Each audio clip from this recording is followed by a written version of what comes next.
అఘోరి ఆలియా శ్రీనివాస్ పూజల పేరుతో తమ దగ్గర 10 లక్షలు వసూలు చేసి మోసానికి పాల్పడ్డారని, తిరిగి డబ్బులు ఇవ్వమంటే చంపుతానని బెదిరించాడని ఓ మహిళ ఫిర్యాదు చేసింది. ఈ నేపథ్యంలోనే పోలీసులు లేడీ అఘోరిని చీటింగ్ కేసులో అరెస్టు చేశారు. ఉత్తరప్రదేశ్, మధ్యప్రదేశ్ సరిహద్దుల్లో అఘోరిని అదుపులోకి తీసుకుని నగరానికి తీసుకువచ్చారు. అఘోరితో పాటు ఇటీవల తాను వివాహం చేసుకున్న వర్షిణిని కూడా నగరానికి తరలించారని సమాచారం.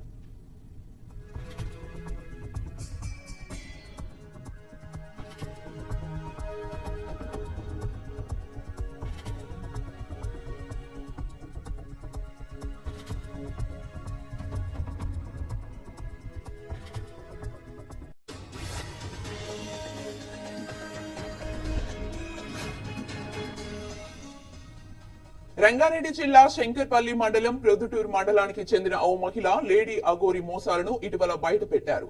లేడీ అఘోరితో 6 నెలల క్రితం పరిచయం అయినట్లు తెలిపారు. ఒక పూజ చేస్తే అంతా మంచి జరుగుతుందని మాయమాటలు చెప్పి నమ్మించిందని మహిళ వెల్లడించింది. లేడీ అఘోరి మాటలు నమ్మి పూజకు అంగీకరించానని తెలిపింది.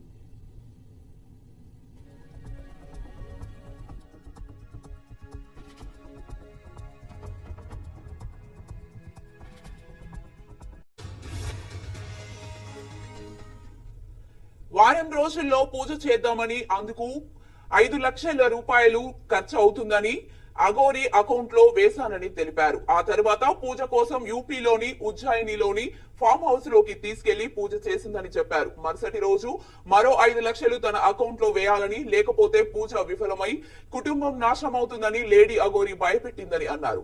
అఘోరి మాటలకు భయపడిపోయి 5 లక్షలు అకౌంట్ లో వేసిందని, ఇలా మొత్తం 10 లక్షల రూపాయలు ముట్ట చెప్పినట్లు పోలీసుల ఫిర్యాదులో పేర్కొన్నారు. అఘోరి మాతతో పూజ పూర్తి చేసుకున్నావు కనుక ఇంకా 5 లక్షలు ఇవ్వాలని, లేదంటే ఆమె కుటుంబ సభ్యులను మంత్రశక్తులతో అంతమొందిస్తానంటూ బెదిరింపులకు పాల్పడుతున్నట్లు పోలీసులకు ఫిర్యాదు చేశారు.